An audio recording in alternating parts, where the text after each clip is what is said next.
नैबे माइनावसियाव जानाय ब्रह्म धोरोमनि फालिथाय खुंदों फाथि मायथाइ फोरबो फालिथाय सनितपुर बोखावजायै हालामनि बे बिसम्बि माइनावसिनि आगाननो नाथाय बेखौ माइनावसि आगान होननानै बुंनाय जादों।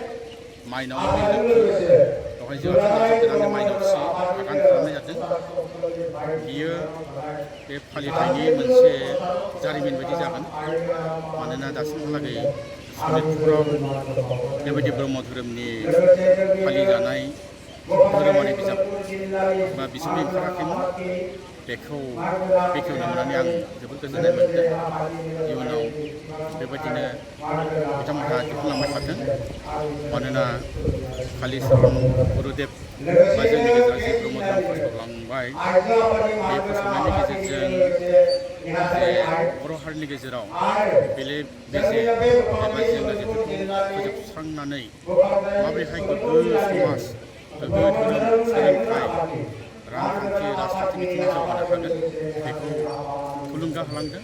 आरो बे रोखोमैनो दा बर' हारिया जोबोद गोजौआव गाखोफैबाय होननानै जों बुंनो हायो। मानोना सानसे समाव बर' हारिया जोबोद गाज्रि खैफोदाव गोग्लैबायमोन होननानै जों बुंनो हायो। मानोना बेवहाय मिसनारिफोरनि खैसार, फारसेथिंजाय गुबुनारिफोरनि गोहोम, बेफोरबायदि नारसिननायाव बर' हारिया खैफोदावनो गोग्लैबायमोन। नाथाय गुरुदेबा जोंनि गेजेराव ब्रह्म धोरोमखौ लाना फैनानै जि फोसावफैबाय, बे दासिमहालागै बर' हारिखौ गोख्रोङै हमथाफिननायाव खामानि होदों होननानै आं सानो।